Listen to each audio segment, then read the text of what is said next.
Abramos nossas Bíblias no livro de Gênesis, no capítulo 5.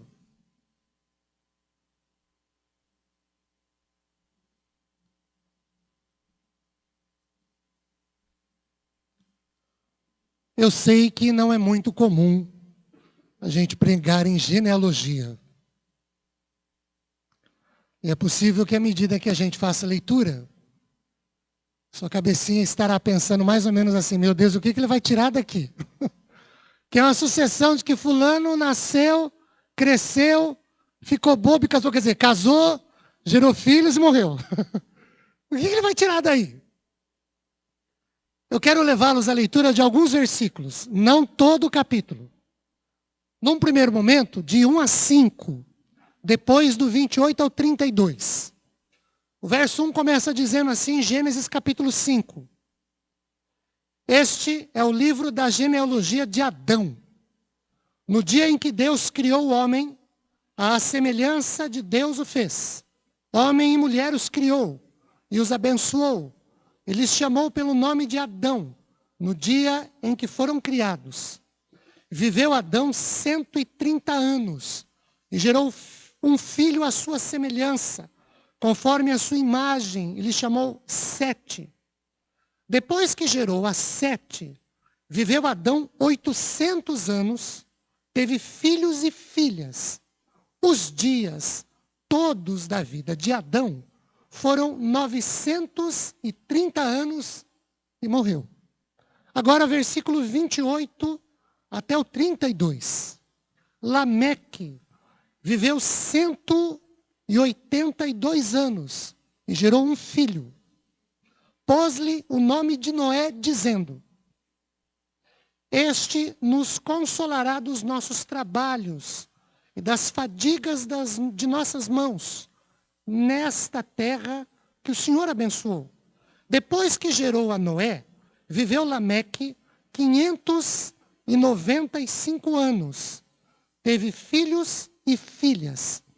Todos os dias de Lameque foram 777 anos e morreu. Era Noé da idade de 500 anos e gerou a Sem, Cã e Jafé.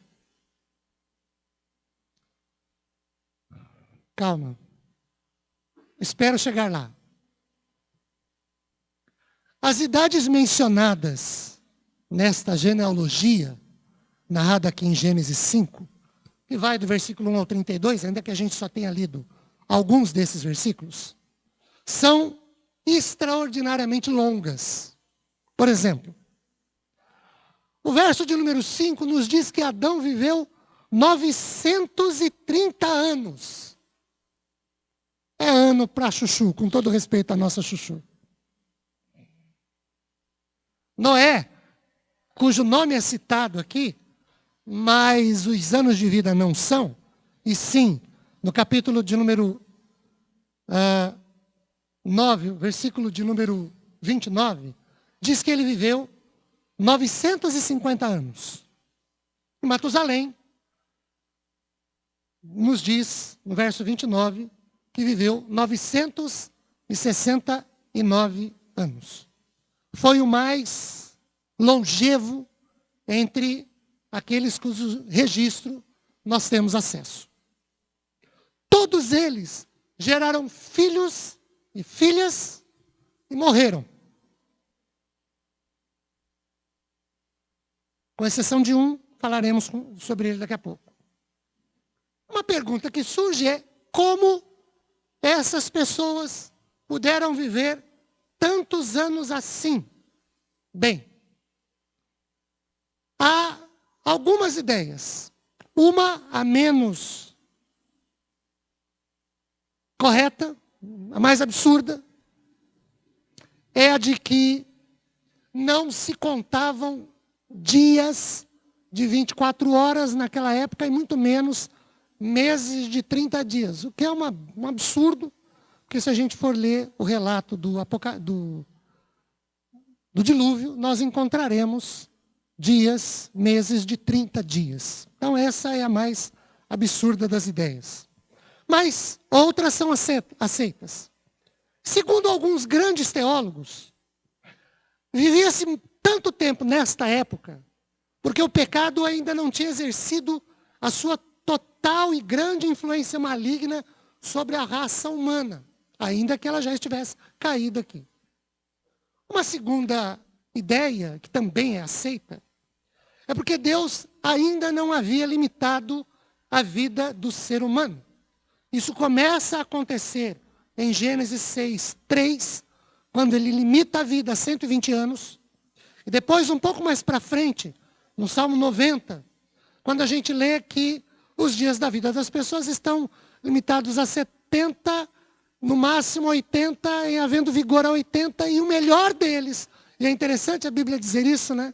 O melhor desses dias, entre 70, em alguns casos, claro, né? E 80, é câncer e enfado.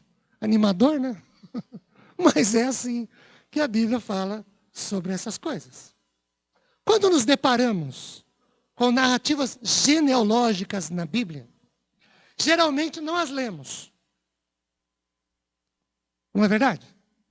Vamos ler a Bíblia de Gênesis e Apocalipse. Quando chega em 1 Crônicas, os 10 primeiros capítulos, a gente nem para ver o que está escrito lá. Porque é genealogia. Né?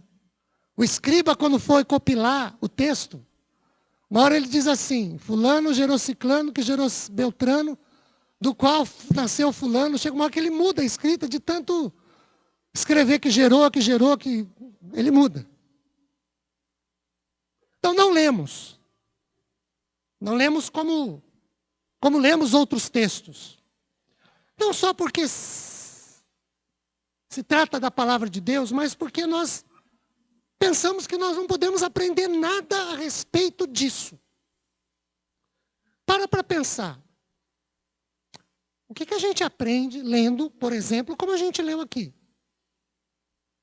Adão, verso 3, viveu 130 anos, gerou um filho, depois viveu mais X anos e morreu aos Y anos. O que a gente aprende com isso, pastor? Eu penso que nós podemos aprender duas coisas. E é sobre elas que eu quero falar na noite de hoje. A primeira, a mais lógica, óbvio.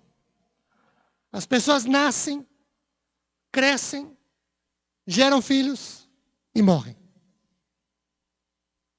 Com exceção de Enoque, de quem eu disse, falaremos daqui a pouco, os demais personagens bíblicos, cujos nomes são citados nesta narrativa e em outras, tiveram o mesmo curso de vida. Eles nasceram, por conta do nascimento cresceram, face ao crescimento, eles se casaram, como consequência do casamento, geraram filhos e filhas e depois, ao final, todos morreram. Isso nos permite visualizar que há na vida um ciclo vital da vida humana. Isso nos permite visualizar o destino que nos está reservado como toda a raça humana, nascer e ao final morrer. Isso nos faz pensar em algumas verdades que mexem muito com a gente, mas são verdades irreversíveis, irremediáveis e irrefutáveis. A primeira delas é que todos, salvo uma ou outra exceção ao longo da existência, têm o mesmo ciclo vital da vida. Nasce, cresce, casa e morre. Tem as exceções, mas em média, em tese, é assim que funciona. Isso é uma verdade irrefutável. Não tem jeito. Aliás, às vezes a gente se surpreende quando ouve que alguém que a gente conhecia, que ouviu falar, morreu. Nossa, morreu. Aí vem sempre aquela voz sábia para dizer assim, para morrer, basta estar vivo. Isso é de uma profundidade filosófica absurda. Mas é uma verdade. Para morrer, basta estar vivo. Você pode ser rico ou pobre. Uma vez nascido, vai crescer, vai casar, terá filhos e filhas. E como diria um grande filósofo de anos passados, você vai morrer. Segundo, ninguém é eterno. Conquanto ser humano, um dia, mais cedo ou mais tarde, cá para nós, tomara que seja o mais tarde possível, morreremos. Isso é irremediável. Uma terceira coisa que a gente faz pensar e que mexe com a gente, é que ninguém sabe quanto tempo durará, desculpem a redundância, o seu tempo de vida aqui nessa terra. A narrativa nos mostra diferentes tempos de vida.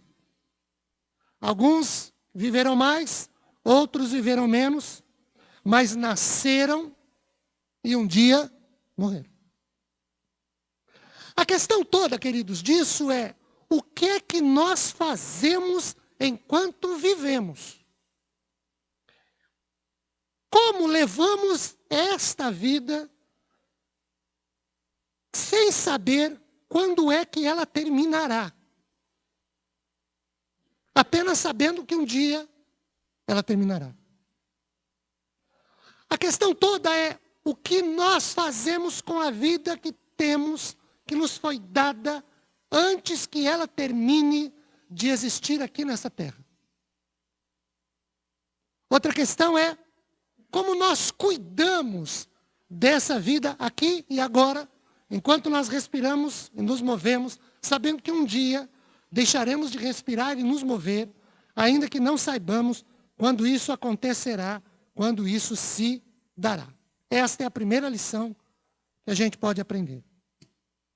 Todos temos um ciclo de vida, e nesse ciclo nós podemos incluir outros ciclos de vida. Nas fases da vida. Há pensadores de psicologia e psicanálise que dividem a vida em fases.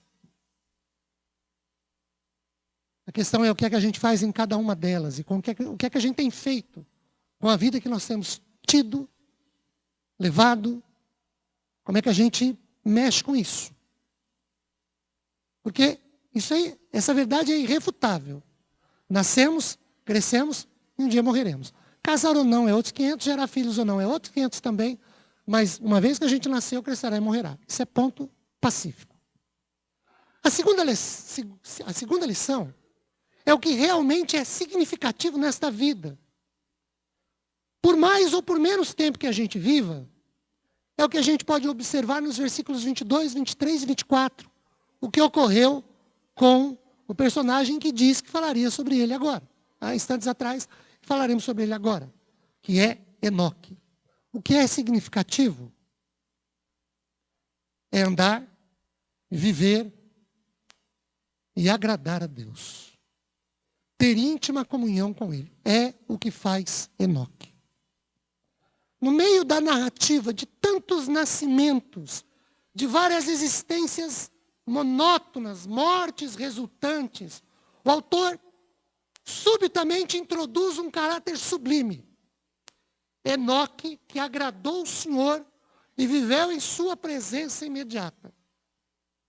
Em um período de deterioração moral, que culminou com o dilúvio, Enoque dá uma notável demonstração de vida piedosa, comprometida com a santidade, com a integridade e a aceitação de Deus, que nos é recomendável.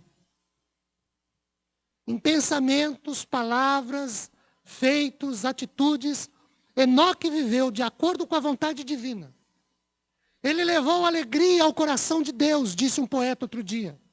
Enoque foi o melhor homem das primeiras gerações narradas da Bíblia. Numa sociedade indizivelmente pecadora, Enoque teve a coragem de andar e viver intimamente com o Senhor. Ele viveu 622 anos. Depois da criação de Adão. Ele foi contemporâneo de Adão por mais ou menos 308 anos. Aos 365 anos de idade, 69 anos antes do nascimento de Noé, Deus levou Enoque para si. Interessante isso, né? Nós temos um ano que, quando não é bissexto, tem 365 dias. Enoque viveu 365 anos na presença do Senhor. A Septuaginta, que é a tradução do Velho Testamento hebraico para o grego, diz o seguinte: Enoque agradou a Deus. Essa é uma declaração extraordinária, queridos. E ela nos dá uma indicação de quando Enoque começou a andar com Deus. Olha para o versículo 22. O texto nos diz exatamente o seguinte: andou Enoque com Deus e, depois que gerou a Metusalém, viveu 300 anos e teve filhos e filhas. Vejam, o verso 21 diz que ele tinha 65 anos quando ele gerou o seu filho Matusalém. E aí andou com o Senhor. Sua íntima comunhão, a associação em tal atmosfera deu-lhe sabedoria, deu-lhe graça, o capacitou a aprender ricas coisas com Deus. Por conta da sua piedade genuína, da sua assimilação da graça de Deus na sua vida, em termos de prática da palavra do Senhor, ainda que não a tivesse, como nós a temos hoje, ela era transmitida oralmente, ele foi levado desta terra para continuar sua caminhada nas sagradas regiões celestiais. O seu desaparecimento foi súbito, completamente sem aviso, e a morte não tem nada a ver com ele. De novo, citando a Septuaginta, temos o seguinte: ele não foi encontrado porque Deus o trasladou. Lá em Hebreus 11:5, o autor de Hebreus diz: pela fé, Enoque foi trasladado para não ver a morte. Não foi achado, porque Deus o trasladara. Trasladado para estar com Deus, querido, significa não esperar a morte, não experimentar a morte como nós a conhecemos. Um lindo e significativo milagre foi realizado de modo que o homem que aprender a amar, a andar com Deus, a viver com o Senhor, pudesse continuar nessa comunhão sem ser interrompido. O verdadeiro significado da vida não consiste na sua longevidade, mas na qualidade dos anos vividos. E nesse sentido, Enoque nos dá uma poderosa contribuição.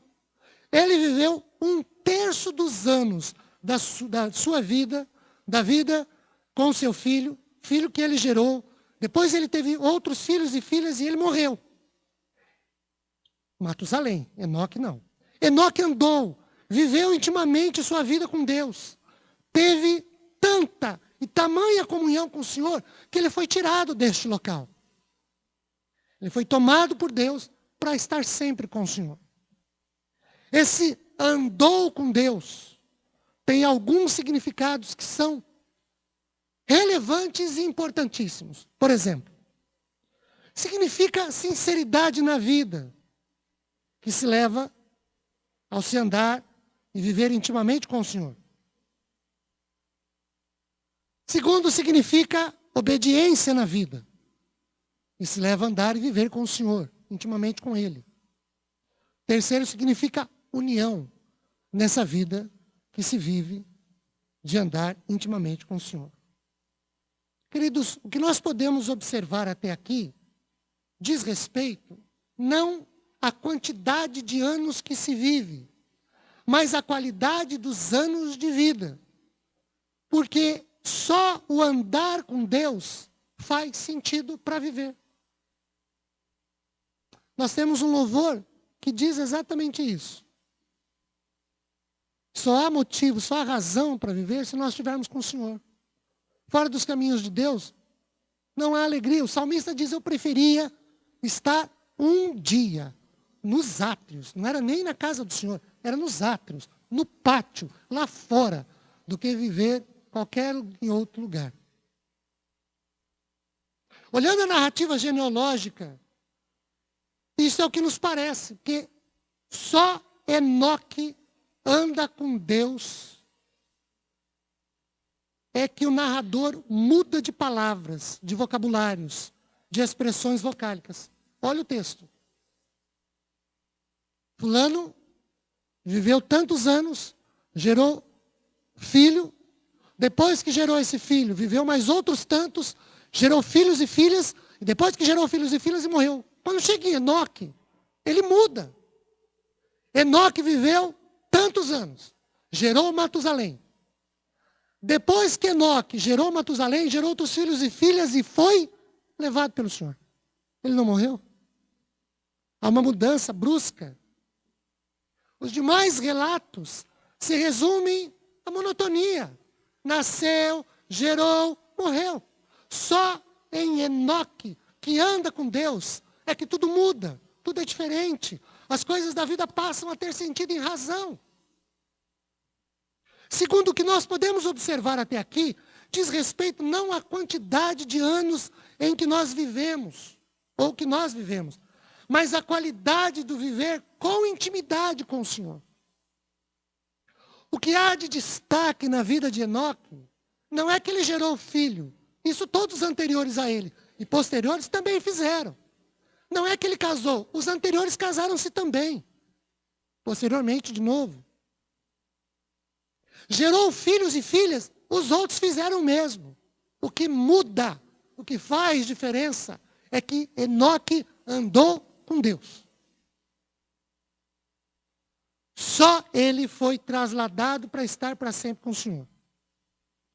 Ele não viveu tanto como Adão, muito menos como seu filho, Matusalém, nem como Noé, seu neto. Mas o pouco tempo que viveu dedicando cada dia a uma íntima comunhão com o Senhor. Foi pouco? Foi. Mas foi intenso. Foi tomado deste mundo para estar para sempre com o Senhor.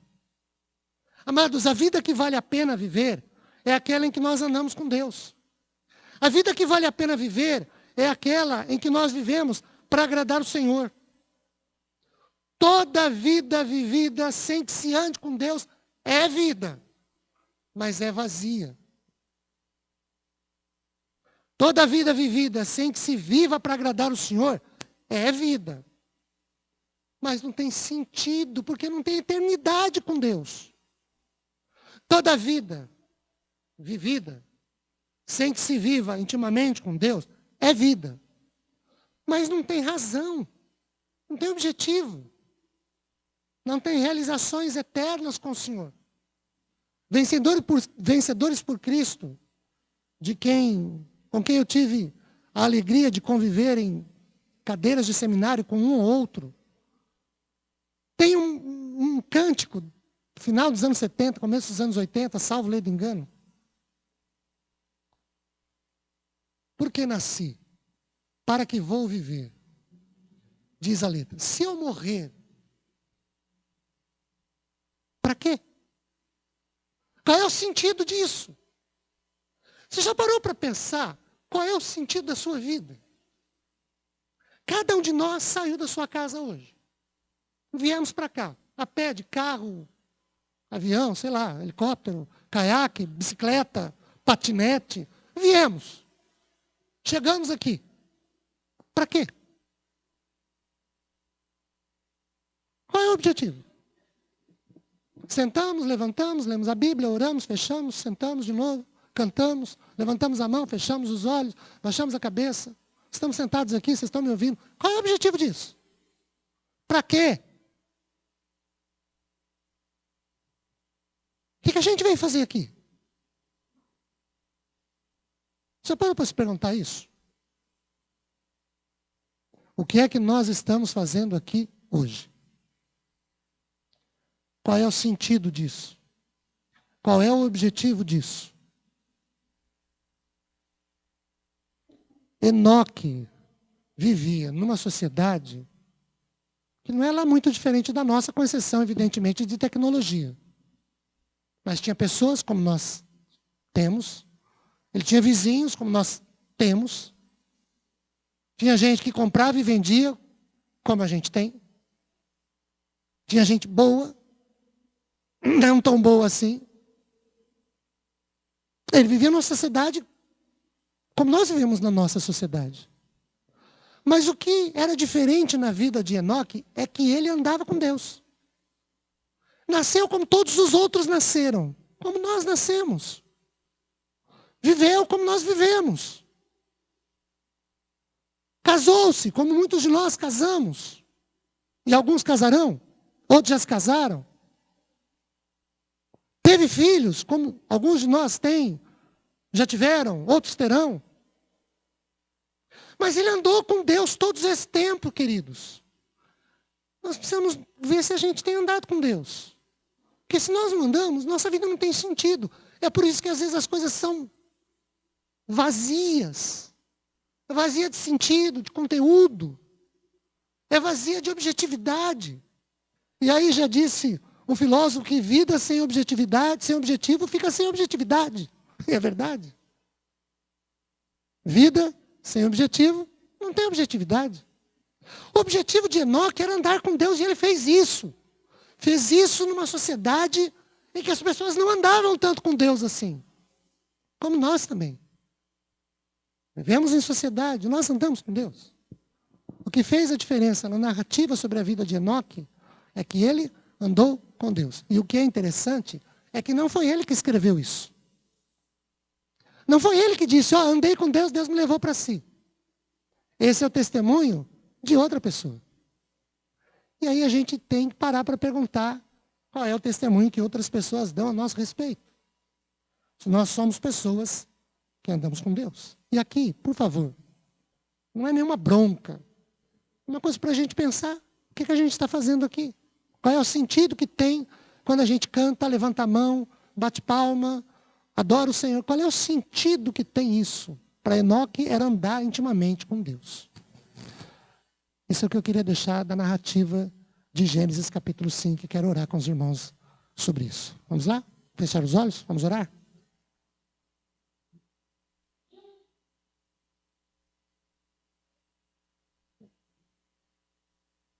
Senhor Deus, cada um de nós aqui, que veio, que está aqui,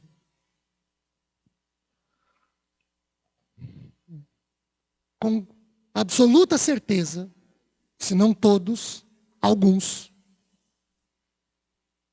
enquanto cantaram, ou enquanto cantamos, enquanto lemos a Bíblia, enquanto ouvimos o nosso sermão, ouvimos o sermão, alguns tiveram os seus pensamentos vagando.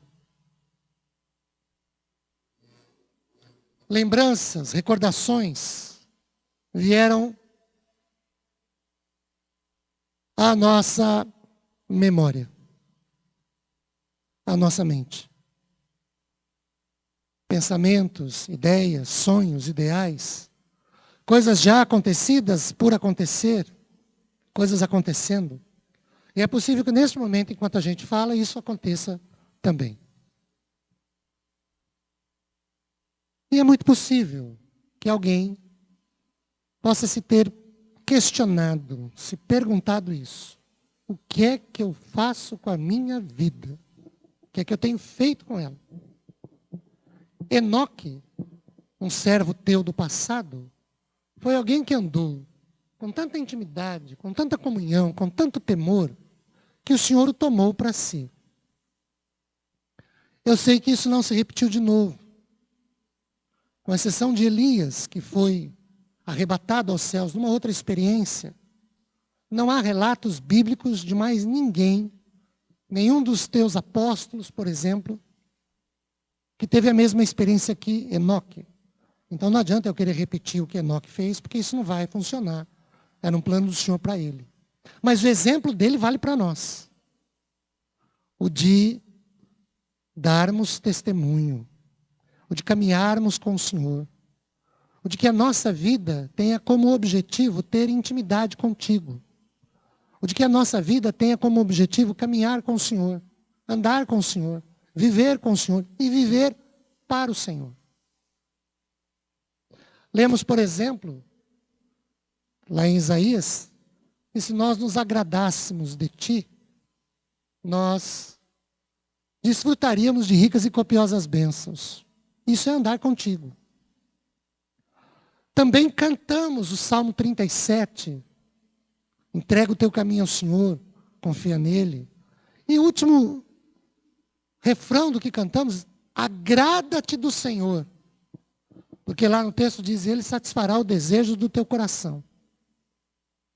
Pai, às vezes nós não temos respostas às nossas orações, entre outros motivos, porque na nossa vida nós não procuramos andar contigo no dia a dia. Às vezes não entendemos a tua vontade para nós e ficamos tateando as coisas, porque nós não andamos tão intimamente com o Senhor. Então não te conhecemos tanto assim. E às vezes não sabemos dizer exatamente o que o Senhor é e significa na nossa vida.